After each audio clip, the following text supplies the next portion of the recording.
Hello friends, कैसे हैं आप लोग। स्वागत है आपका एनसीईआरटी क्लासेस के ऑनलाइन प्लेटफॉर्म पर। मित्रों, हम लोग एनसीईआरटी क्लासेस में आज साइंस के मॉडल पेपर पर चर्चा करेंगे। तो चलिए देर न करते हुए शुरू किया जाए। आज का पहला प्रश्न है, एक प्रारूपी पादप कोशिका में केंद्रक की स्थिति होती है। साथियों, जो पादप कोशिका है इसमें केंद्रक की स्थिति कहाँ होती है? परिधि पर। कहाँ होगी? परिधि पर। तो आपको यहाँ पर परिधि, अब इससे लाभ क्या है परिधि पर होने से? जब पादप कोशिका में परिधि पर जो है केंद्रक की स्थिति होती है तो दो कोशिकाएं आपस में सन्निकट होते हैं और ये सन्निकट होने के कारण इनकी जो जैव क्रिया है, वो जैव क्रिया का जो संचालन है वो सुचारू रूप से चल जाता है।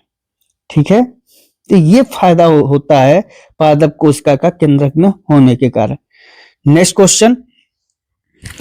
क्वेश्चन है, निम्न में से किस कोशिकांग को कोशिका का शक्ति गृह का मतलब power house of cell, power house. और पावर हाउस किसे कहा जाता है? माइटोकॉन्ड्रिया को। माइटोकॉन्ड्रिया को कोशिका का शक्ति गृह या पावर हाउस कहा जाता है। उसका सबसे बड़ा रीजन क्या है?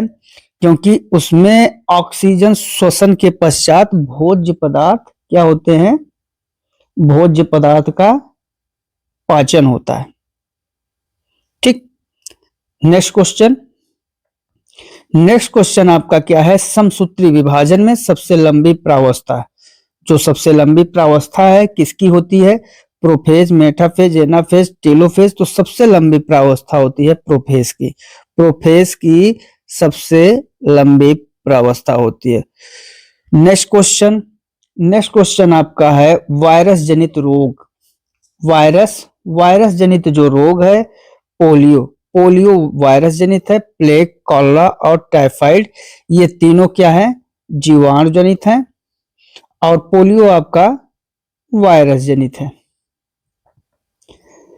नेक्स्ट क्वेश्चन आपका है, भोजन में निम्न में से किसकी कमी से रतौंधी हो जाती है? रतौंधी रोग जो होती है भोजन में, वो विटामिन सी की कमी से होती है। किसकी कमी से? सी की कमी से। और विटामिन ए की कमी से। विटामिन सी की कमी से क्या होता है? विटामिन सी की कमी से स्कर्वी होता है। और प्रोटीन की कमी से क्या होता है? प्रोटीन की कमी से क्वासक्योर नामक बीमारी होती है। वसा की कमी से क्या होता है? तो जो वसा से वैसे कोई रोग नहीं होता कमी से, लेकिन कभी अप्राप्त हो जाता है क्या कि शरीर में वसा अगर कम है तो शरीर पतली दिखती है, वैसे कोई रोग नहीं होता। नेक्स्ट आपका है, एड्स बीमारी से प्रभावित होने वाला तंत्र। साथियों, जो एड्स बीमारी है इससे सबसे ज्यादा प्रभावित होता है प्रतिरक्षा तंत्र। ये प्रतिरक्षा तंत्र जिसको एड्स होता है, उसका जो प्रतिरक्षा तंत्र है वो धीरे धीरे कमजोर हो जाता है। और जब कमजोर हो जाएगा तो व्यक्ति को अनेक प्रकार की बीमारियां घेर लेंगी। और जब किसी को अनेक प्रकार की बीमारी घेरती हैं तो रोगी की क्या हो जाएगी? मृत्यु हो जाएगी। तो कौन सा ऑप्शन सही है? डी ऑप्शन आपका सही है, प्रतिरक्षा तंत्र। नेक्स्ट क्वेश्चन है, प्रत्येक क्रिया के सदैव विपरीत एवं एक समान प्रतिक्रिया होती है। इस कथन को क्या कहते हैं? ये आपका न्यूटन का तीसरा नियम है। ठीक है, न्यूटन थर्ड लॉ। तो कौन सा ऑप्शन सही है? तृतीय नियम, मतलब option number C. Next question, कार्य करने की दर। जो कार्य करने की दर है, कार्य करने की दर को हम लोग क्या कहते हैं? शक्ति, पावर। देखिए, शक्ति बराबर क्या होता है? शक्ति बराबर होता है कार्य बटे समय। अब मित्रों, हम P से प्रदर्शित कर रहे हैं शक्ति को, कार्य को W को और समय को T से। अगर T बराबर हमने 1 सेकेंड कर दिया, कितने सेकेंड? 1 सेकेंड, तो P बराबर क्या होगा? W। अर्थात जब T आपका 1 सेकेंड है तो कार्य है वो कार्य ही क्या है? सामर्थ्य है, शक्ति है। तो यहां से मिलता है कि कार्य करने की दर या एकांक समय में किए गए कार्य को क्या कहते हैं? शक्ति कहते हैं। शक्ति का मात्रक क्या होता है? वाट। क्या होता है? वाट। और 1 वाट बराबर कितना होता है? 1 वाट बराबर 1/746 अश्व शक्ति। ठीक है। अब चाहे इस ढंग से याद करिए और चाहे इस ढंग से याद करिए कि 1 अश्व शक्ति बराबर इसका तिर्यक गुणा कर लीजिए 746 वाट। नेक्स्ट क्वेश्चन, ऊष्मा संचरण की कौन सी विधि, ऊष्मा संचरण की कौन सी विधि में माध्यम की आवश्यकता नहीं होती है? विकिरण, संवहन, चालन। आपको हमने जब पढ़ाया था ऊष्मा संचरण के बारे में वही बताया है कि जो विकिरण विधि है, विकिरण विधि में माध्यम की आवश्यकता नहीं होती है। शेष संवहन, चालन, विसरण तीनों में क्या होता है? तीनों में माध्यम की आवश्यकता होती है, लेकिन विकिरण में माध्यम की आवश्यकता नहीं होती है। ठीक है। विकिरण विधि का जो एग्जाम्पल है, सूर्य की किरणों का पृथ्वी पर आना। सूर्य की किरणों का पृथ्वी पर आना, ये क्या है? विकिरण विधि का उदाहरण है। नेक्स्ट क्वेश्चन, नेक्स्ट क्वेश्चन कह रहा है दाब वृद्धि के साथ पानी का क्वथनांक। जब आप ताप लगाएंगे तो पानी का जो क्वथनांक होगा वो बढ़ जाएगा। मान लीजिए इस टंकी में हमने पानी रखा है, अब इसमें आप ताप प्रेशर लगा रहे हैं तो जो पानी का क्वथनांक होगा वो बढ़ता है। ठीक है। क्यों बढ़ेगा? प्रेशर, क्योंकि जो प्रेशर कुकर है उसी दशा में एकदम है आपका दाब वृद्धि। नेक्स्ट क्वेश्चन, नेक्स्ट क्वेश्चन आपका कह रहा है ऊर्ध्वपातन का गुण पाया जाता है। ऊर्ध्वपातन का गुण किसमें पाया जाता है? सोडियम क्लोराइड में, कैल्शियम क्लोराइड में, अमोनियम क्लोराइड में। अमोनियम क्लोराइड में को हम लोग नवसादर भी कहते हैं। क्या कहते हैं? नवसादर। और नवसादर में ऊर्ध्वपातन का गुण पाया जाता है। ठीक है। नेक्स्ट क्वेश्चन, नेक्स्ट क्वेश्चन आपका कह रहा है एक उत्तल गोलीय दर्पण से जो प्रतिबिंब बनता है वो कैसा बनता है? अगर वो प्रतिबिंब आपका आभासी एवं सीधा बनता है। अगर उत्तल गोलीय दर्पण है तो उससे जो प्रतिबिंब बनेगा कैसा बनेगा? आभासी एवं सीधा। नेक्स्ट क्वेश्चन समझ में आया? नेक्स्ट क्वेश्चन, नेक्स्ट क्वेश्चन आपका है एक आपतित प्रकाश किरण के लिए यदि दर्पण को थीटा कोण पर घुमा दिया जाए, यदि दर्पण को किस कोण पर घुमाया जाए? थीटा कोण पर घुमा दिया जाए तो परावर्तित किरण का घुमाव कोण होगा। साथियों, अगर कोई आपतित प्रकाश की किरण है और हमने थीटा कोण, मान लीजिए ये हमारा क्या है? मिरर, और कोई प्रकाश की किरण को हमने थोड़ा सा थीटा कोण घुमा दिया, तो थीटा कोण है उसको घुमा दिया, तो जो यहां से परावर्तित किरण है, परावर्तित किरण का क्या होगा?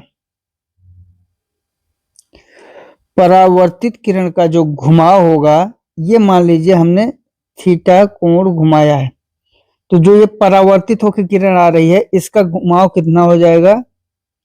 2 थीटा। इसलिए कितना हो जाएगा? 2 थीटा। ठीक। कौन सा ऑप्शन सही है? इसमें 2 थीटा होना चाहिए, अर्थात यही है, B option is the right answer. Next question, next question कह रहा है आपका दूर दृष्टि के मरीज को चश्मा दिया जाता है। जो दूर दृष्टि के मरीज होते हैं उनकी दूर की वस्तु क्या होती है? दूर की वस्तु स्पष्ट दिखाई देती है। ठीक। लेकिन नजदीक की वस्तु क्या होती है? नजदीक की वस्तु स्पष्ट दिखाई नहीं देती है। इसलिए उनके जो आंख में लगाया जाता है वो उत्तल लेंस लगाया जाता है। कौन सा लेंस? उत्तल लेंस। तो कौन सा ऑप्शन सही हो जाएगा? C option is the right answer. किस लेंस का प्रयोग करते हैं? उत्तल लेंस का। क्यों? क्योंकि दूर दृष्टि जिसको रहेगा, दूर की वस्तु स्पष्ट दिखाई देगी, लेकिन निकट की वस्तु स्पष्ट दिखाई नहीं देगी, इसलिए उत्तल लेंस का प्रयोग करते हैं। नेक्स्ट क्वेश्चन आपका कह रहा है अल्ट्रासाउंड की आवृत्ति। नेक्स्ट क्वेश्चन आपका क्या है? अल्ट्रासाउंड की आवृत्ति होती है। अल्ट्रासाउंड की आवृत्ति चूंकि पराश्रव्य तरंगे हैं, इसलिए क्या होगी? ग्रेटर देन 20,000 हर्ट्ज होगी। क्यों? क्योंकि आपकी जो तरंगे हैं 3 प्रकार की, एक को हम लोग अवश्रव्य कहते हैं, और दूसरे को क्या कहते हैं? श्रव्य, और तीसरे को अल्ट्रासोनिक अर्थात पराश्रव्य। अब अवश्रव्य जो है उसकी क्या है? उसकी वेव से 20 हर्ट्ज तक। अवश्रव्य की वेव से कितने? Wave is greater than 20 hertz, और पराश्रव्य की इज ग्रेटर देन 20,000 हर्ट्ज। अब ये हम आपको और थोड़ा काट के लिख रहे हैं। 20 हर्ट्ज से 20,000 हर्ट्ज तक। ठीक, तो इसको समझते रहिए, मतलब ये चीज। नेक्स्ट क्वेश्चन आपका कह रहा है ध्वनि का तारत्व। जो ध्वनि का तारत्व है वो किस पर निर्भर करता है? आवृत्ति पर। आवृत्ति जितनी तेज होगी तारत्व उतना अधिक हो जाता है।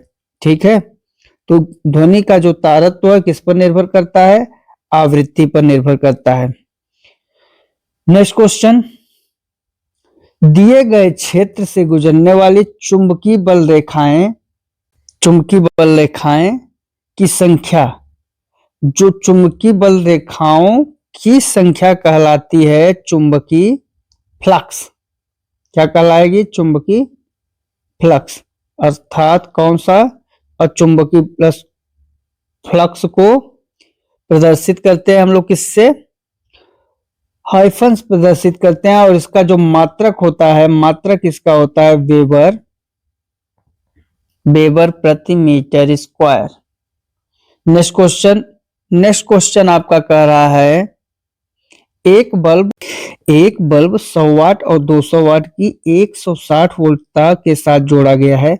शक्ति ह्रास P बराबर क्या होगा? V²/R। अब यहां से हमें शक्ति ह्रास निकालना है, तो सबसे पहले हम निकाल लें इन दोनों का एक साथ, फिर इनका एक साथ। यहां से हम क्या करेंगे? R की वैल्यू निकाल लेंगे, तो R बराबर क्या हो जाएगा? V²/P। और V²/P बराबर V² की जगह कितना? 200 इंटू 200/P की जगह 100। अब यही मान आपको हमें रखना है किसमें? इस सूत्र में P की वैल्यू निकालने के लिए। क्या हो जाएगा? V² की जगह 160 गुणते 160 R की जगह 200 गुणते 200/100। आपने सोचा कि यहां हमने R की वैल्यू निकाली है ना, R यहां से मिलेंगे रेजिस्टेंस इनका, तो वो वैल्यू निकाली, फिर हमने वोल्ट के साथ निकाला हुआ। तो ये होगा आपका 0 0 0 कैंसिल। अब 100 ऊपर जाएगा तो ये 100 और ये 100 कैंसिल हो जाएगा, तो 2 8 16 2 8 16। तो जो P बराबर है कितना आ जाएगा? 8 8 64 वाट जो है 64 वाट ह्रास होगा शक्ति का। नेक्स्ट क्वेश्चन है 1 किलोवाट घंटा किसका मात्रक है? 1 किलोवाट घंटा किसका मात्रक है? शक्ति का मात्रक होता है, क्योंकि 1 किलोवाट घंटा जो है, घंटा हम लोग किसे कहते हैं? 1000 वाट को। तो इसका मतलब कितना होता है? 1000 वाट। और वाट किसका मात्रक होता है? शक्ति का। नेक्स्ट क्वेश्चन, अपमार्जक जटिल लवण है। जो अपमार्जक जटिल लवण है वो कौन सा है? वो आपका सोडियम है। कौन है? सोडियम अपमार्जक जटिल लवण।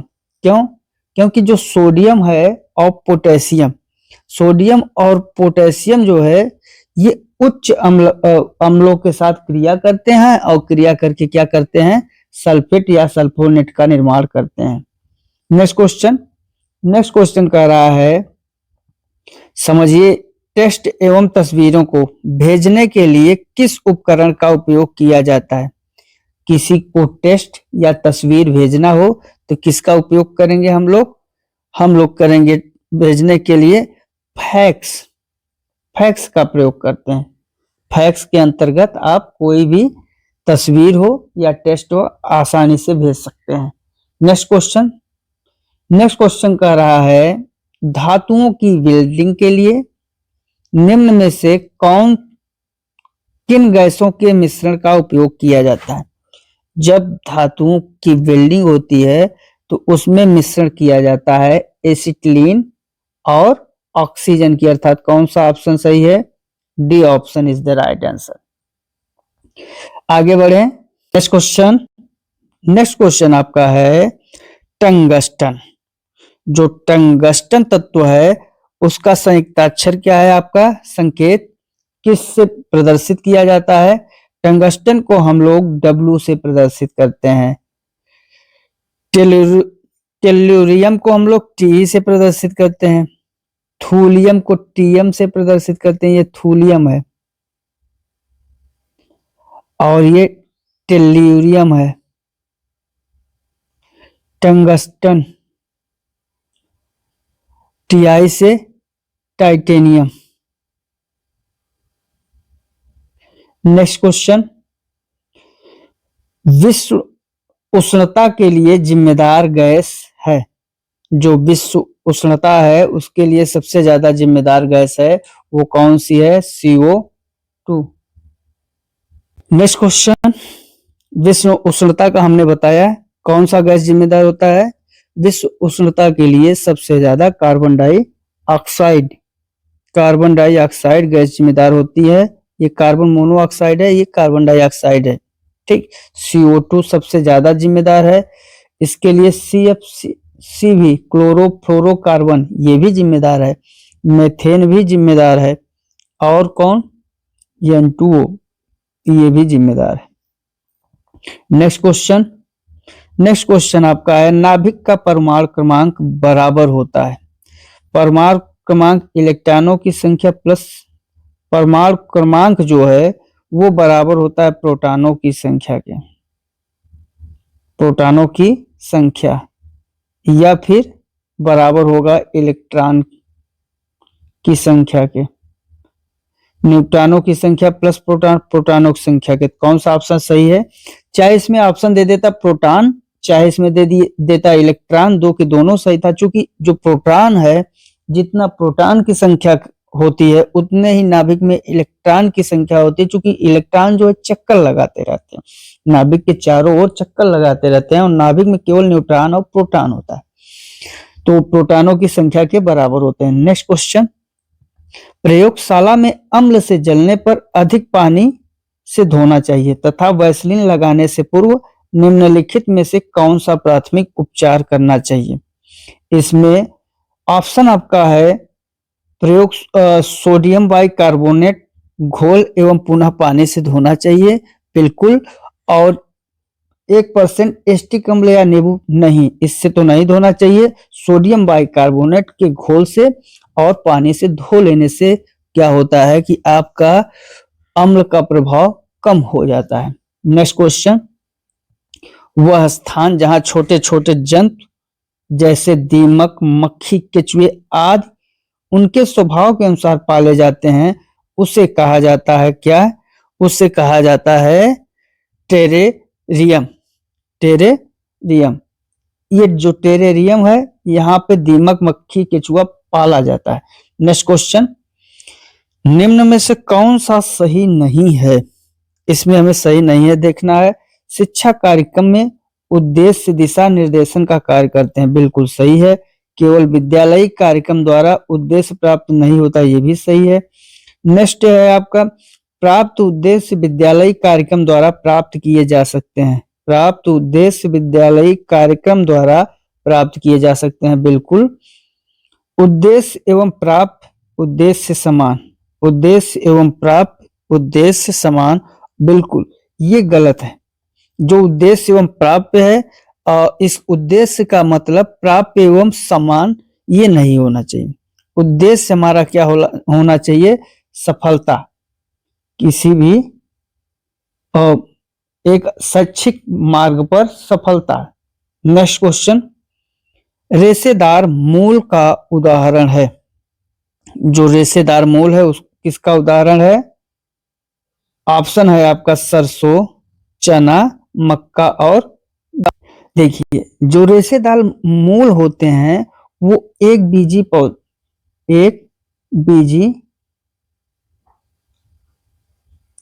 पौधे होते हैं। एक बीजी कहें या एक बीज पत्री कहें, कुछ भी कर सकते हैं, पत्री ही कर, एक बीज पत्री पौधे होते हैं। इनमें क्या होता है, आपको हमें देखना है कि कौन ऐसा है जो एक बीज पत्री पौधा है। तो सरसों, चना, गाजर, मक्का में केवल मक्का ही एक बीज पत्री पौधा है। ठीक है, बाकी ये सब, नेक्स्ट क्वेश्चन, ये सब द्विबीज में है। नेक्स्ट क्वेश्चन क्या कह रहा है? संक्रामक रोग हैजा होने का कारण है। क्लोस्ट्रीडियम टिटानी नहीं, ये कारण नहीं है। इसका जो कारण है वो क्या है? विब्रियो होना चाहिए, विब्रियो कोलेरी। ये गलत लिखा हुआ है यहाँ, विब्रियो कोलेरी, ये हैजा होने का प्रमुख कारण है। तो कौन सा ऑप्शन सही है? समझ में आ रहा है? D option is the right answer. Mycobacterium tuberculosis नहीं, इससे टीबी। नेक्स्ट क्वेश्चन, नेक्स्ट आपका है, कुछ जीव जंतु पेड़ पौधे एवं जंतुओं को भोजन बनाने के रूप में ग्रहण करते हैं, उन्हें कहा जाता है। ऐसे जीव जंतु हैं जो पेड़ पौधे और जंतुओं को भोजन के रूप में ग्रहण करते हैं, उन्हें हम लोग क्या कहते हैं? सर्वाहारी। और सर्वाहारी ये ए ऑप्शन होना चाहिए, सर्वाहारी। नेक्स्ट क्वेश्चन, जो नेक्स्ट क्वेश्चन आपका है चेनिसिलिन, चेनिसिलिन नहीं पेंसिलिन, पेंसिलिन नामक औषध प्राप्त की जाती है। पेंसिलिन कहाँ से प्राप्त की जाती है? पेंसिलिन आपकी जो प्राप्त होती है वो कवक से प्राप्त होती है। किस कवक से? पेंसिलिनियम। जो पेंसिलिन है इसका जो कवक है पेंसिलिनियम नोटेटम, पेंसिलिनियम लीनियम नोटेटम, इससे पाई जाती है। थोड़ा बायो टर्म है, इनको अच्छे से पढ़ेंगे तभी समझ में आएगा। याद करने के लिए पेंसिलिन है, पेंसिलिन से पेंसिलिनियम नोटेटम। नेक्स्ट क्वेश्चन, नेक्स्ट आपका है मेढक के लार्वा का वयस्क, मेढक के लार्वा का वयस्क में रूपांतरण को कायांतरण कहते हैं। कायांतरण का नियमन जो है होता है, कायांतरण का नियमन में सबसे ज्यादा क्या होता है? Thyroxine hormone. कौन सा हार्मोन? Thyroxine hormone. वृद्धि हार्मोन नहीं, थायरॉक्सिन हार्मोन सबसे अधिक नियमन होता है। मतलब जब मेढक में क्या है, कायांतरण करते हैं तो सबसे ज्यादा थायरॉक्सिन निकलेगा। उसके बाद उसका रीजन क्या है? उसका रीजन ये है कि थायरॉक्सिन हार्मोन जो है आयोडीन के रूप में कार्य करने लगता है। नेक्स्ट क्वेश्चन, समुद्र की तलहटी में भारी मात्रा में जमा ईंधन कहलाता है। समुद्र की तलहटी में जो ईंधन जमा हुआ है वो क्या कहलाता है? Clathrate, clathrate. ठीक, कौन सा ऑप्शन सही है? क्लेथरेट।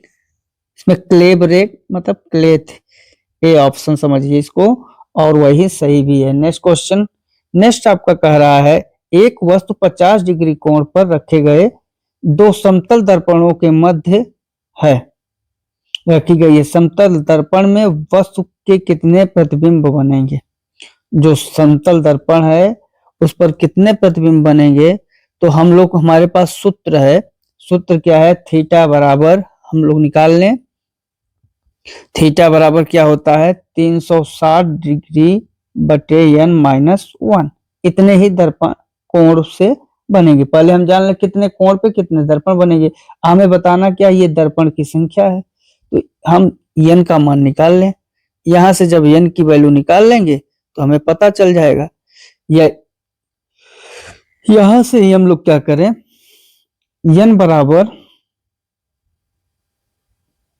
360 डिग्री अपान थीटा -1 कर दें। इसमें थोड़ा सा कंफ्यूजन हो रहा है क्या? ये जो सूत्र है ये संख्या के लिए है, ये सूत्र संख्या के लिए है। n बराबर 360 डिग्री अपान थीटा -1, ये सूत्र होता है।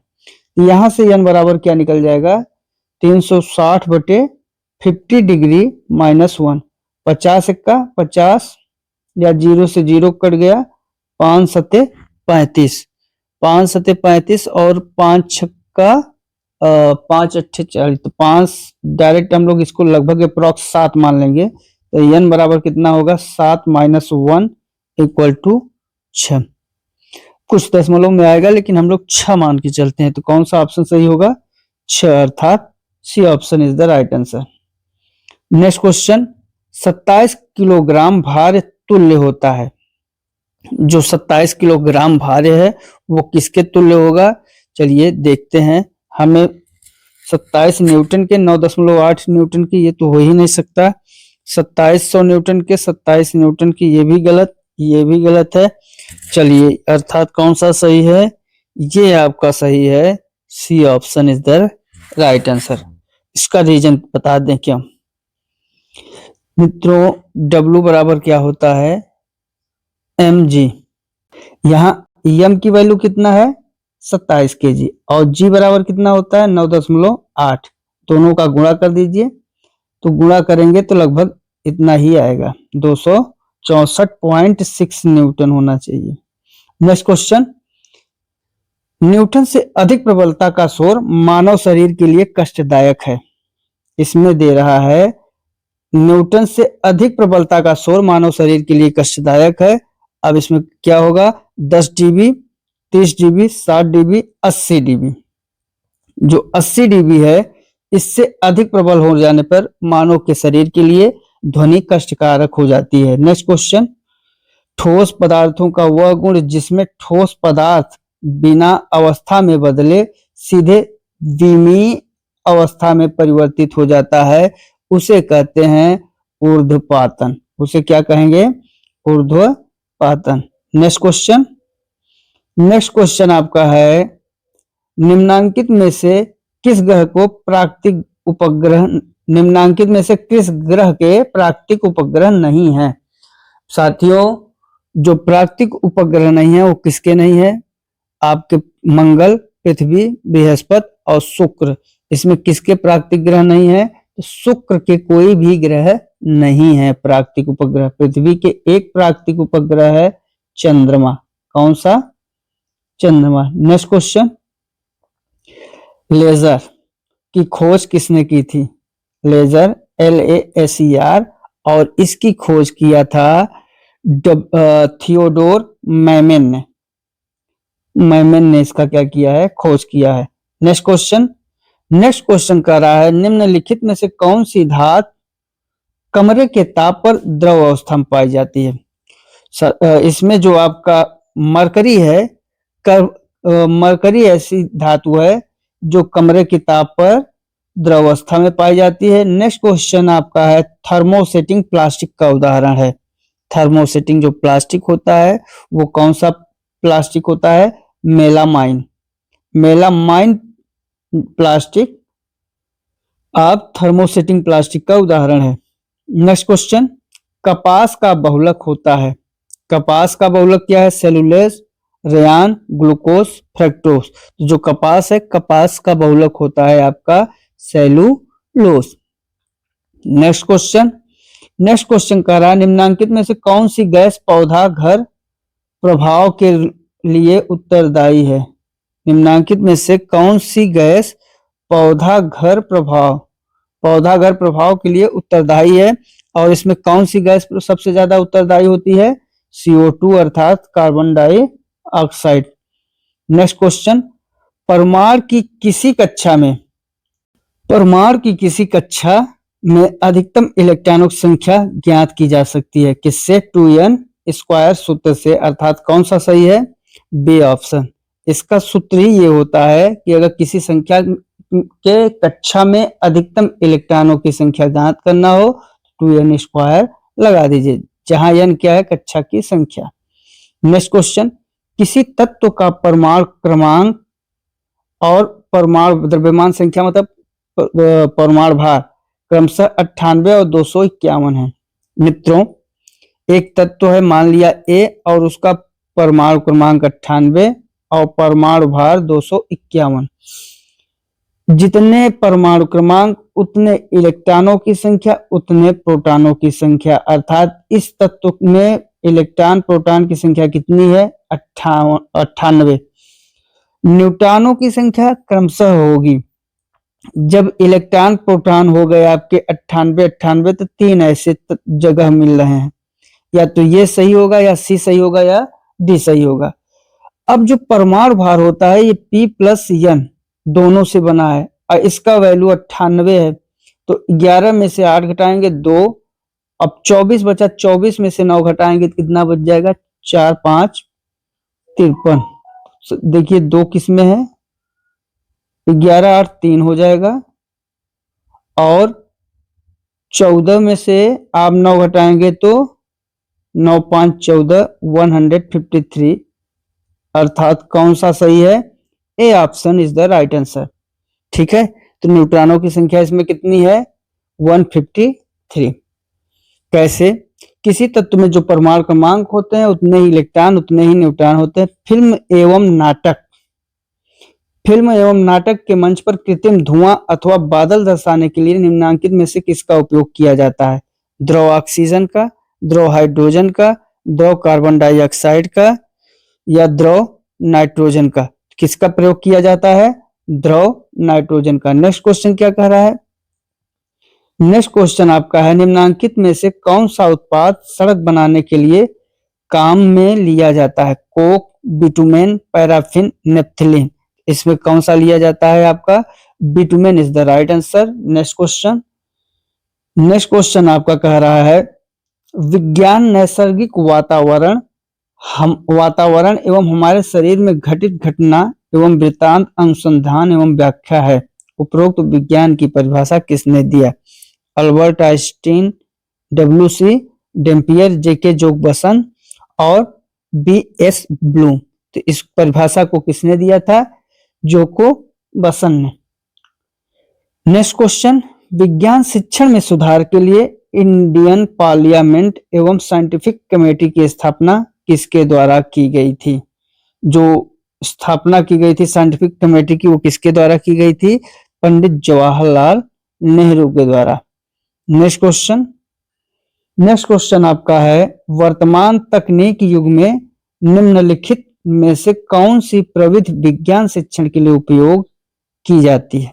साथियों, विज्ञान को अगर सीखना है तो सबसे अच्छी उपयोगिता विज्ञान शिक्षण के लिए उपयोग की जाती है, वो क्या है?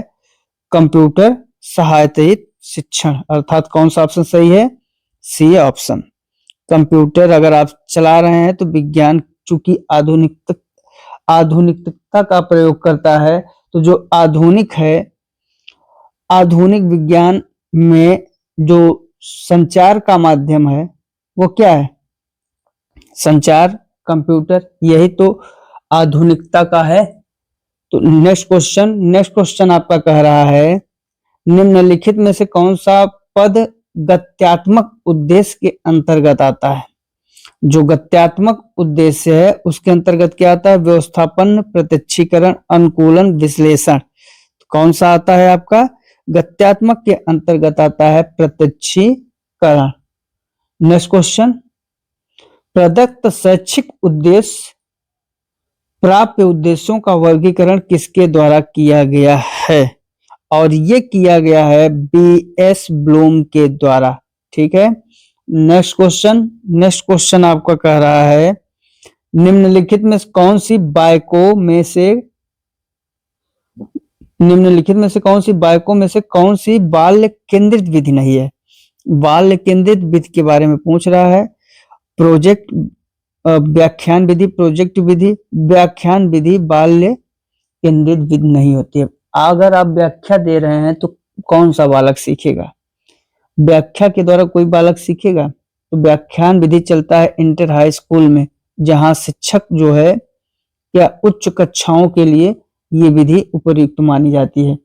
नेक्स्ट क्वेश्चन आपका है निम्नलिखित में से कौन सा प्रोजेक्ट पद्धति का दोष नहीं है? प्रोजेक्ट पद्धति जो होता है उसमें शिक्षण अपूर्ण एवं विशृंखला, ये विशृंखला होता है। ठीक है, तो ये आपका सही है, शिक्षण अपूर्ण एवं विशृंखला। व्यय समव्यय की जगह व्यय होना चाहिए। व्यय साध्य पद्धति, बिल्कुल व्यय साध्य पद्धति है। संदर्भ पुस्तक की उपलब्धता, ये भी सही है। प्रोजेक्ट विधि में संदर्भ पुस्तक की उपलब्धता होती है। और वास्तविक जीवन से संबंधित, प्रोजेक्ट पद्धति वास्तविक जीवन से संबंधित नहीं होती है, इसलिए कौन सा ऑप्शन सही है? D option is the right answer. Next question है प्रयोजना विधि में कितने मुख्य सोपान प्रयुक्त होते हैं? जो प्रयोजना विधि है उसमें टोटल कितने सोपान है? टोटल सोपान की संख्या है आपका 6 सोपान। ठीक है, सोपान। नेक्स्ट क्वेश्चन, निम्न में से कौन सा गुणात्मक परीक्षा नहीं है? गुणात्मक परीक्षा आपका नहीं है। निरीक्षण, जांच सूची, रेटिंग स्केल, वस्तुनिष्ठ प्रश्न। इसमें जो गुणात्मक परीक्षा के बारे में पूछ रहा है तो वो आपका नहीं है। क्या? वस्तुनिष्ठ प्रश्न। जो ये वस्तुनिष्ठ प्रश्न है क्या है? परिमाणात्मक के बारे में बताते हैं, कितने पेपर हुए, कितने परीक्षा पास हुए, तो उसमें उनका रोल नहीं होता है। निम्न में से कौन सा सभ्य दृश्य सामग्री, मतलब सुन भी रहे हैं और देख भी रहे हैं, वृत्त, बुलेटिन, चित्र विस्तारक, फ्लैनेल बोर्ड, तो इसका जो आंसर है आपका वृत्त चित्र। ये दोनों में काम करता है, आप सुन भी सकते हैं और देख भी सकते हैं। नेक्स्ट क्वेश्चन आपका कह रहा है मैदानी जगहों की अपेक्षा मरुस्थल में दिन में अधिक गर्मी और रात अधिक ठंडी होती है, यह प्रश्न है। इसका जो कारण है साथियों, यह प्रश्न ज्ञान पर आधारित है। बिल्कुल ये ज्ञान पर ही आधारित है। नेक्स्ट कह रहा है स्वनिर्मित उपकरणों द्वारा किस मूल्य की उपयोगिता नहीं होगी? शैक्षिक मूल्य की उपयोगिता होती है, आर्थिक मूल्य की होती है, मानव श्रम के प्रति अनादर भाव। बिल्कुल C option is right answer और इस प्रश्न के अनुसार सही है। ठीक है, नेक्स्ट क्वेश्चन आपका कह रहा है निम्न में से विज्ञान की कौन सी प्रकृति है? विज्ञान एक परिणाम है, विज्ञान एक प्रक्रिया है, विज्ञान एक प्रक्रिया एवं परिणाम दोनों है। बिल्कुल सही है, विज्ञान एक प्रक्रिया है और प्रक्रिया के साथ साथ परिणाम भी है। नेक्स्ट क्वेश्चन, छात्र भोजन के मुख्य अवयवों की सूची बना सकते हैं, यह शिक्षण के किस उद्देश्य की ओर इंगित करता है? यह ज्ञान अवबोध की ओर इंगित करता है। नेक्स्ट कह रहा है सतत एवं व्यापक मूल्यांकन। जो सतत और व्यापक मूल्यांकन का विज्ञान शिक्षण में मुख्य उद्देश्य है, निदानात्मक, अधिगम का विस्तार, उपरोक्त सभी, तो इसका जो ऑप्शन होगा क्या होगा? सतत एवं व्यापक मूल्यांकन में जो समस्या होती है उसका भी निदान करना होता है और अधिगम का विस्तार करना होता है, इसलिए कौन सा ऑप्शन सही है? इसमें एक ऑप्शन छूटा हुआ होगा, शायद उपचारात्मक ये दे सकता है, चूंकि सभी, तो आप इसको एक बी ऑप्शन में उपचारात्मक भी ले सकते हैं, तो उपरोक्त सभी ही होगा। नेक्स्ट क्वेश्चन, जो टिन का ढक्कन है, डोरी, रबड़ का छल्ला, कील, लकड़ी का स्टैंड, हथौड़ी द्वारा निम्नलिखित में से कौन सा स्वयं निर्मित वैज्ञानिक उपकरण बनाया जा सकता है? अब इसका जो ऑप्शन है वो स्प्रिंट लैंप, तिपाई, सरल कमानीदार तुला और परख नली स्टैंड। अब इसमें कौन सा सही है? सरल कमानीदार तुला। नेक्स्ट क्वेश्चन आपका कह रहा है, विज्ञान पाठ्यचर्या के वैध मानकों में से संज्ञानात्मक वैधता के लिए निम्न में से कौन जरूरी है?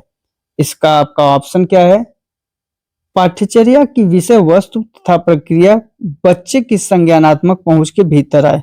बिल्कुल, अगर पाठ्यचर्या में जो विषय वस्तु है और बच्चे की संज्ञानात्मक भीतर आता है तो बच्चे में कुछ न कुछ वैज्ञानिक दृष्टिकोण होंगे। पाठ्यचर्या ईमानदारी, वस्तुपरकता आदि जैसे मूल्यों को का प्रोत्साहित करें। नेक्स्ट, विज्ञान को बच्चे के स्थानीय व वैश्विक दोनों बृहद पर्यावरण के संबंध में रखा जाए। और चौथा आपका है, विज्ञान की पाठ्यचर्या एक ऐतिहासिक दृष्टिकोण के साथ जानकारी दे। इसमें जो सबसे बेहतरीन है वो क्या है? C option. विज्ञान को अगर आप स्थानीय और वैश्विक दोनों पर्यावरण में रखेंगे तो उसके अंतर्गत क्या होगा कि बच्चे में वैज्ञानिक दृष्टिकोण जरूर ही उत्पन्न हो जाएगा। नेक्स्ट क्वेश्चन, अनुसंधान या खोज विधि के जन्मदाता हैं। अनुसंधान विधि किसके द्वारा की गई है? आर्मस्ट्रांग के द्वारा।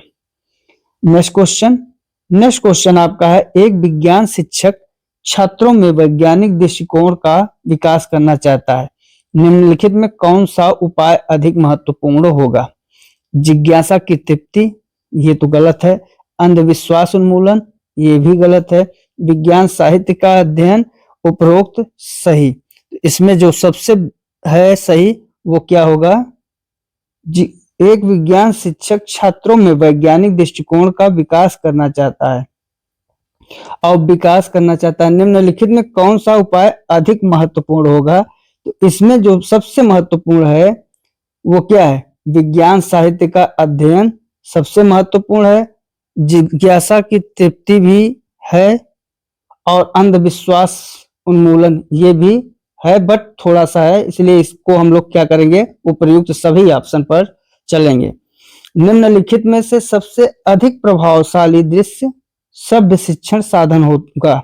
निम्नलिखित में सबसे अधिक प्रभावशाली दृश्य सभ्य शिक्षण, जो सभ्य शिक्षण है इसका साधन क्या होता है? जो सभ्य शिक्षण होता है, सभ्य के लिए अगर सबसे अच्छा हम लोग साधन माने तो प्रत्यक्ष। अगर आप प्रत्यक्ष कोई चीज देख लें या प्रत्यक्ष ज्ञान दे लें, वो थोड़ा सा लड़कों को क्या होता है कि अच्छा लगता है। लेकिन अगर आप भ्रमण कर रहे हैं तो भ्रमण के बारे में बच्चे को सुना रहे हैं, बता रहे हैं, तो उसमें बच्चे को क्या होता है? ज्ञान सबसे ज्यादा प्राप्त होता है। इसलिए श्रव्य शिक्षण का जो साधन होगा अधिक प्रभावशाली बनाने के लिए वो क्या होगा? भ्रमण होगा। नेक्स्ट क्वेश्चन, कौन सा विटामिन जल में घुलनशील नहीं है? और इसमें जल में घुलनशील विटामिन कौन सा नहीं है? तो वो आपका ऑप्शन है ए। अब इसमें हम लोग थोड़ा सा जल में घुलनशील और दूसरी तरफ जल में अघुलनशील, ये दो प्रकार के अघुलनशील विटामिन को लिख लें। तो जो घुलनशील हैं वो कौन से हैं? बी और सी। और अघुलनशील में कौन कौन है? उसमें है ए, डी, ई, के। ठीक है, अब आपका किसमें कौन सा विकल्प है? ए ऑप्शन सही है, क्योंकि ए ही विकल्प है। नेक्स्ट क्वेश्चन कह रहा है, शरीर के किस अंग में विटामिन ए की अधिकता एकत्र होती है? वृक्क, यज्ञाशय, यकृत और वसा। तो किसमें? यकृत में जो है अधिकता सबसे अधिक होती है। नेक्स्ट क्वेश्चन, निम्न में से कौन सा विटामिन वसा में घुलनशील है? अभी हमने जल में घुलनशील बताया, अब यहाँ आपको वसा में घुलनशील विटामिन बताना है कि सबसे ज्यादा वसा में घुलनशील विटामिन कौन सा है, तो वो आपका है ए। नेक्स्ट क्वेश्चन, जितने विटामिन जल में घुलनशील नहीं हैं, अघुलनशील हैं, अर्थात ए, डी, ई, के, ये सब किस में घुलनशील हैं? वसा में। ठीक है, तो इसमें आपका कौन सा ऑप्शन सही है? A option. Next question, next आपका कह रहा है वायु में कार्बन डाइऑक्साइड की मात्रा कितनी है? ये सवाल बहुत ही महत्वपूर्ण है और ये पूछा हुआ सवाल है। वायु में जो कार्बन डाइऑक्साइड की मात्रा कितनी है? 0.03%। इसलिए कौन सा ऑप्शन सही होगा? A option is the right answer. Next question, पानी से भरे गिलास में बर्फ का टुकड़ा तैर रहा है। अगर पानी से भरा गिलास है, मान लीजिए ये गिलास है पानी से भरा, इसमें बर्फ का टुकड़ा तैर रहा है, सारी बर्फ पिघल जाए तो जल का तल क्या होगा? वो ऊंचा हो जाएगा, नीचे गिर जाएगा, अपरिवर्तित रहेगा। बिल्कुल। क्यों? क्योंकि जितने टुकड़े हैं उतने अपने सतह से पानी के अणुओं को हटा चुके हैं। जब पानी ऑलरेडी कम हो गया है तो जल क्या होगा? जल आयतन ग्रहण कर लेगा पानी का। नेक्स्ट क्वेश्चन, प्लास्टर ऑफ बर्फ आयतन ग्रहण कर लेगा पानी का। प्लास्टर ऑफ पेरिस प्राप्त किया जाता है, जो प्लास्टर ऑफ पेरिस है वो किससे प्राप्त किया जाता है? जिप्सम से। ठीक है। नेक्स्ट क्वेश्चन आपका है फोम के गद्दे एवं तकिए बने होते हैं। जो फोम का गद्दा होता है वो बना होता है पॉलीयूरेथेन से। किससे? पॉलीयूरेथेन से। नेक्स्ट क्वेश्चन, निम्नलिखित में से किसका प्रयोग सौर सेल बनाने में नहीं हो सकता? सिलिकॉन का, प्लेटिनम का, गैलियम का, जर्मेनियम का। इसमें जो प्लेटिनियम है इसका प्रयोग हम लोग सौर सेल बनाने में नहीं कर सकते हैं। नेक्स्ट क्वेश्चन, सिलिकॉन का कर सकते हैं। नेक्स्ट आपका है कांसा, कॉपर तथा अन्य किस धातु की मिश्र धातु है? जो कांसा है, कांसा कॉपर और कॉपर के साथ साथ किसकी बनी है? टिन की। किसकी? टिन। तो कौन सा ऑप्शन सही है? D option is the right answer. आप Cu और Sn को मिलाएंगे तो जो प्राप्त होने वाली धातु है वो क्या हो जाती है? कांसा।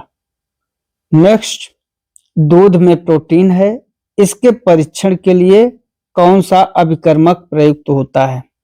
दूध में प्रोटीन के लिए जो अभिकर्मक प्रयोग होता है वो आयोडीन का घोल नहीं, बेनेडिक्ट घोल बिल्कुल नहीं, कॉपर सल्फेट एवं कास्टिक सोडा का घोल। बिल्कुल, C option is the right answer.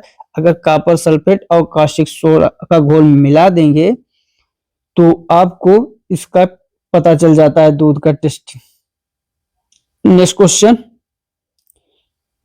निम्नलिखित में से कौन सा कथन असत्य है? गतिज ऊर्जा का मात्रक न्यूटन मीटर स्क्वायर है। बिल्कुल गलत। इसका मात्रक क्या है? Newton metre. श्यानता गुणांक का मात्रक जो है वो क्या है? पाई है।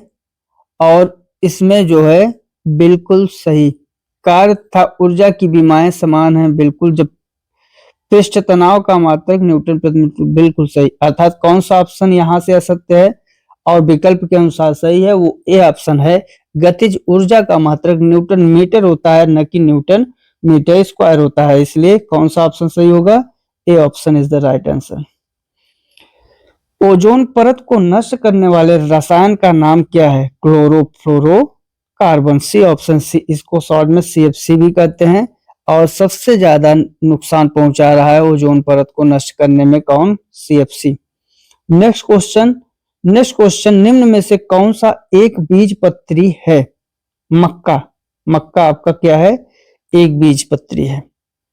और इसमें तो गन्ना भी एक बीजपत्री है, अर्थात इसके मक्का और गन्ना दोनों सही हैं। मक्का और गन्ना ये दोनों एक बीजपत्री पौधे हैं। नेक्स्ट क्वेश्चन, निम्न में से कौन सी फसल मिट्टी को नाइट्रोजन युक्त बनाती है?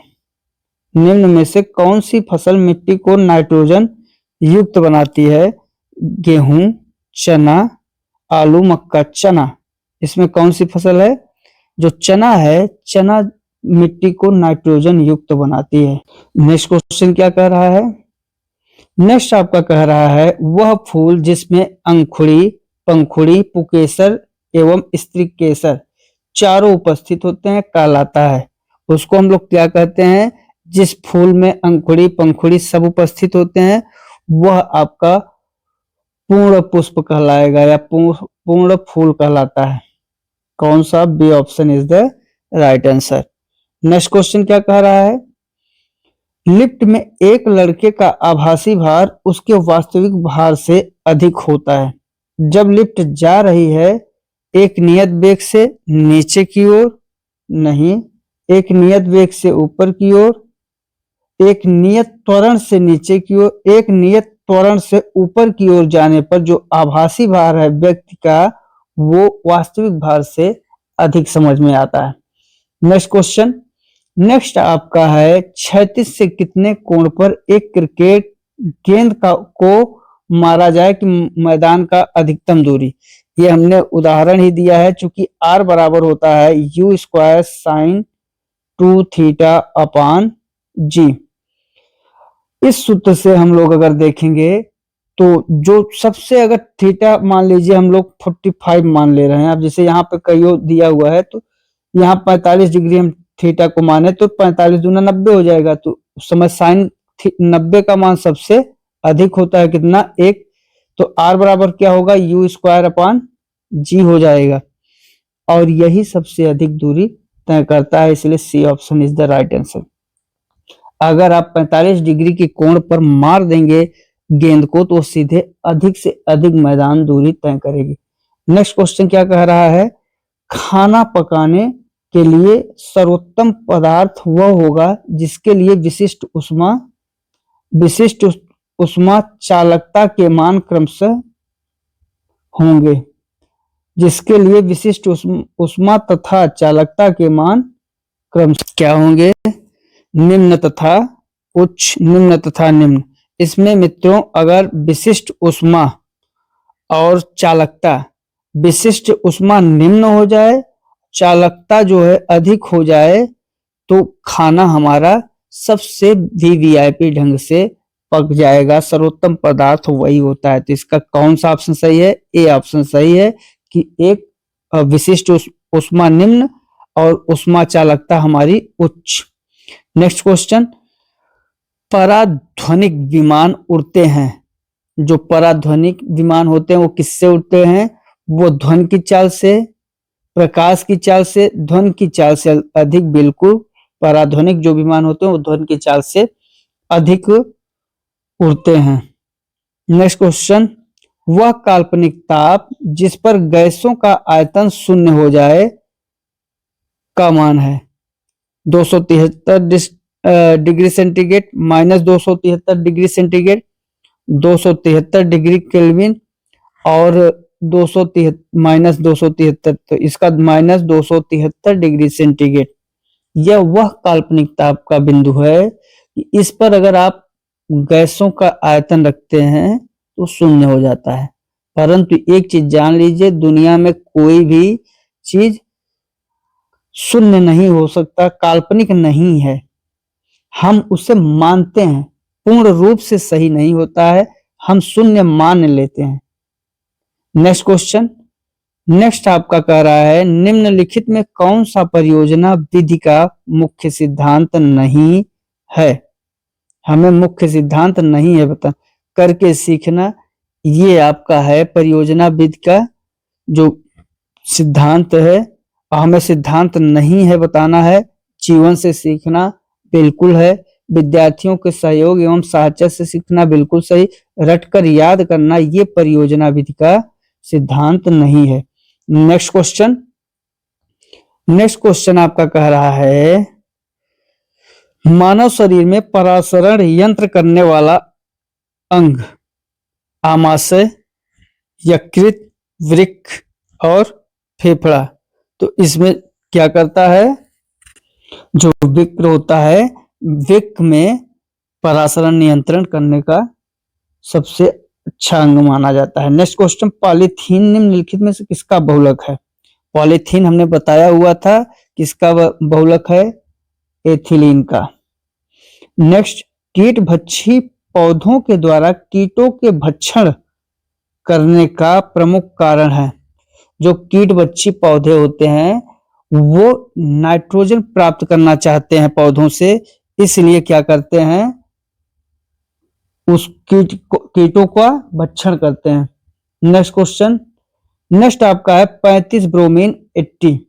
प्रोटॉन, इलेक्ट्रॉन, न्यूट्रॉन की संख्या बताना है। तो प्रोटॉन की संख्या कितनी हो जाएगी, प्रोटॉन की संख्या आपकी हो जाएगी 35, चूंकि जितने परमाणु क्रमांक उतने ही प्रोटॉन और उतने ही इलेक्ट्रॉन, इसीलिए इलेक्ट्रॉनों की संख्या भी 35।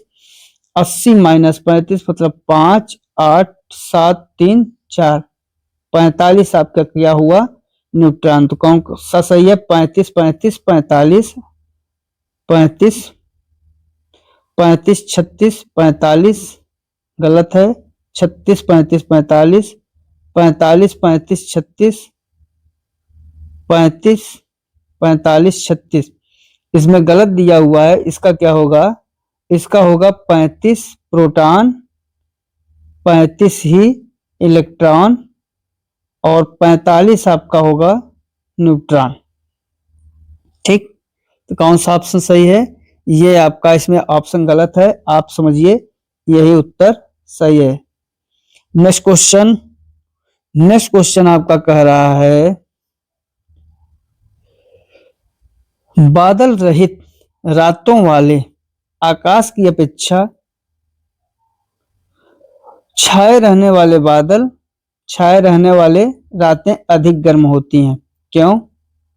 बादल रहित रातों वाले आकाश की अपेक्षा बादल छाए रहने वाली रातें अधिक गर्म रहती हैं, क्योंकि जो बादल होता है, बादल क्या करता है, वो कुचालक की भांति हो जाता है। जो पृथ्वी से गर्म आसमान में जा रहा है गर्मी, तो वो जो आसमान में बादल छाए हुए हैं वो कुचालक की भांति काम करना शुरू कर देते हैं, इसलिए कौन सा ऑप्शन सही होगा, A option is the right answer. दंड चुंबकों की चुंबकीय क्षमता, जो दंड चुंबक होते हैं उनकी चुंबकीय क्षमता क्या होती है, ध्रुवों पर होती है, और यही ऑप्शन आपका क्या है, सही ऑप्शन है, ध्रुवों पर अत्यधिक होती है। एक समान वेग से नेक्स्ट क्वेश्चन कह रहा है क्या, एक समान वेग से गतिमान पिंड का त्वरण शून्य हो तो उस गति को क्या कहते हैं? मित्रों, जब त्वरण शून्य होता है तो वह असमान गति कहलाती है। क्या कहलाती है? असमान गति। और ये किस ऑप्शन में है? सरल रेखीय स्थिर वृत्ति, डी ऑप्शन इनमें से कोई नहीं। अर्थात एक समान वेग से गतिमान पिंड का त्वरण अगर शून्य होगा तो वह गति कैसी हो जाएगी? असमान गति हो जाती है। नेक्स्ट क्वेश्चन, नेक्स्ट क्वेश्चन, यदि एक द्रव को 17 डिग्री सेंटीग्रेड से 60 डिग्री सेंटीग्रेड तक ठंडा होने में 5 मिनट का समय लगता है, तो उसी द्रव को 60 डिग्री सेंटीग्रेड से 50 डिग्री सेंटीग्रेड तक ठंडा होने में कितना समय लगेगा? और ये समय जो लगेगा वो लगेगा कितना? 5 मिनट से कम, 5 मिनट से अधिक, बिल्कुल 5 मिनट से अधिक लगेगा। क्यों? क्योंकि जो तापमान कम होता है तो उसमें ऊर्जा का प्रसार क्या है? घटने लगता है। उसमें ऊर्जा प्रसार क्या होगा? घटने लगता है। नेक्स्ट क्वेश्चन, नेक्स्ट क्वेश्चन आपका कह रहा है निम्नलिखित में कौन सा हैलोजन एंटीसेप्टिक के रूप में उपयोग होता है? बहुत ही अच्छा प्रश्न है और ये पूछा हुआ प्रश्न है, हैलोजन एंटीसेप्टिक। और हैलोजन एंटीसेप्टिक के रूप में कार्य करता है क्या? आपका आयोडीन। कौन सा? आयोडीन। नेक्स्ट क्वेश्चन, निम्न में से कौन सा सही नहीं है? निम्नलिखित में से कौन सा सही नहीं है? संचरण हेतु ध्वनि तरंग को माध्यम की आवश्यकता होती है। जो ध्वनि तरंग है उन्हें संचरण के लिए माध्यम की आवश्यकता होती है, और ये बिल्कुल क्या है, सही है। ध्वनि का वेग प्रकाश के वेग से अधिक है, नहीं, यही गलत है, और यही आपका प्रश्न के अनुसार सही उत्तर है। नेक्स्ट क्वेश्चन, खाद्य विषाक्तता से संबंधित जीवाणु है। यहाँ खाद्य विषाक्तता से संबंधित जीवाणु कौन सा है? क्लास्ट्रीडियम टिटैनी या क्लास्ट्रीडियम बाटुलिनम, प्लाज्मोडियम वाइवैक्स और बैसिलस सबटिलस। तो खाद्य से संबंधित जो जीवाणु है कौन सा है? आपका है बाटुलिनम। कौन सा option? B option is the right answer. Next question, वस्तुओं के वर्तमान अवस्था या स्थिर हो या गतिमान, बदल सकने वाले गुण को न्यूटन के कौन से नियम से समझाया जा सकता है? जो वस्तुओं की अवस्था है उसको न्यूटन के जड़त्व नियम से, अर्थात पहले नियम को हम लोग क्या कहते हैं? जड़त्व का नियम कहते हैं, और इसी से हम लोग समझा सकते हैं। नेक्स्ट क्वेश्चन, निम्न लवणों में से किसमें क्रिस्टलीय जल अणु अवस्थित नहीं है? किसमें क्रिस्टलीय जल अणु अवस्थित नहीं है? वो नीला थोथा, खाने का सोडा, बिल्कुल खाने का जो सोडा होता है इसमें क्रिस्टलीय जल अणु नहीं होते हैं एक भी। नेक्स्ट क्वेश्चन आपका कह रहा है, निम्न में से कौन सी विधि के द्वारा ऊष्मा के संचारण में माध्यम की आवश्यकता नहीं होती है? और वो ऑप्शन आपका क्या है? विकिरण। विकिरण में जो है माध्यम की आवश्यकता नहीं होती है। नेक्स्ट क्वेश्चन, सूर्य ग्रहण के समय क्या सत्य है? सूर्य ग्रहण के समय क्या होता है? चंद्रमा जो है ना, मून, वो सूर्य और पृथ्वी के बीच में आता है। सन और पृथ्वी के बीच में क्या आ जाता है? चंद्रमा। अर्थात कौन सा ऑप्शन सही है? चंद्रमा सूर्य एवं पृथ्वी के मध्य होते हैं, बिल्कुल सूर्य ग्रहण के समय। नेक्स्ट क्वेश्चन, नेक्स्ट आपका है, एक इंजन खड़े हुए स्थिर पर्यवेक्षक के समीप, एक इंजन खड़े हुए स्थिर पर्यवेक्षक के समीप सीटी बजाते हुए आती है तो पर्यवेक्षक को क्या महसूस होता है? आवृत्ति कम, आवृत्ति अधिक, तीव्रता अधिक, तीव्रता कम। और इसमें जो पर्यवेक्षक है उसे क्या समझ में आता है कि ट्रेन की आवृत्ति क्या है? वो अधिक है। निम्नलिखित में से किस संचार तरंग की बैंड चौड़ाई सबसे अधिक होती है? अंतरिक्ष संचार, प्रकाशिक तंतु संचार और लाइन संचार, उपग्रह संचार। इसमें कौन सा सही है ऑप्शन? प्रकाशिक तंतु संचार। नेक्स्ट क्वेश्चन है, शरीर में प्रोटीन की कमी से कौन सा रोग होता है? क्वाशियोकर। लकड़ी कुचालक होता है क्योंकि उसमें बहुत मुक्त इलेक्ट्रॉन होते हैं, उसमें बहुत मुक्त प्रोटॉन होते हैं, उसमें मुक्त इलेक्ट्रॉनों की संख्या कम होती है। C option is the right answer. Next question, जब प्रकाश एक माध्यम से दूसरे माध्यम में पहुंचता है अब तो वह अपने मार्ग से विचलित हो जाता है, और इसे क्या कहते हैं? इसे हम लोग कहते हैं अपवर्तन। इसमें क्या है? मान लीजिए एक ये माध्यम है, प्रकाश यहां से चला, अब यहां से चल रहा है, जब दूसरे माध्यम में प्रवेश करेगा तो थोड़ा सा विचलित हो जाएगा, जाना इसको ऐसे चाहिए लेकिन जाएगा ये ऐसे, इसलिए इस घटना को क्या कहते हैं? अपवर्तन कहा जाता है। नेक्स्ट क्वेश्चन, पौधों में अर्धसूत्री विभाजन के अध्ययन हेतु सर्वाधिक उपयोगी भाग, सबसे ज्यादा जो उपयोगी भाग है वो कौन सा है? परागमृत कोशिका। नेक्स्ट क्वेश्चन आपका कह रहा है, एक अवतल दर्पण का फोकस होता है। जो अवतल दर्पण है उसका जो है आभासी भी होता है और वास्तविक भी होता है, उपरोक्त दोनों संभव है, बिल्कुल C option is the right answer. Next question, घरों में विद्युत मोटर दिखाए जाने वाले यूनिट हैं वोल्ट, वाट, किलोवाट, किलोवाट घंटा। D option is the right answer. Next question. अब ये सब बड़े सरल प्रश्न हैं, इसलिए आपको बहुत जल्दी जल्दी बताया जा रहा है, नहीं तो कुछ और भी व्याख्या दे सकते थे। निम्न क्रेब्स चक्र कहाँ पर होता है? जो क्रेब्स चक्र है ये कहाँ पर होता है? ये आपका माइटोकांड्रिया जो होता है, माइटोकांड्रिया के अंदर होता है। Next question. प्रेरण भट्टियों में उपयोग होने वाली धारा, जो धारा है भंवर धारा, डीसी धारा और एसी धारा, और इसमें कौन सी धारा होती है? प्रेरण। नेक्स्ट। तो आज बस इतने ही प्रश्न हैं साथियों। ये जितने भी प्रश्न हैं आप समझिए किसी न किसी परीक्षा में आए हुए प्रश्न हैं, और ऐसे ही प्रश्न आपके पेपर में आते हैं। साथियों पूरा वीडियो अच्छे से एनालिसिस करके देखिए, और कमेंट में हर एक का उत्तर लिखते जाइए कि किसका सी सही है, डी सही है, बी सही है। इससे आपको याद रहेगा कि हमने इस प्रश्न का ये उत्तर दिया था। तो मित्रों आज के लिए बस इतना ही। मिलते हैं अगले मॉडल पेपर में। तब तक के लिए नमस्कार, जय हिंद, जय भारत, वंदे मातरम।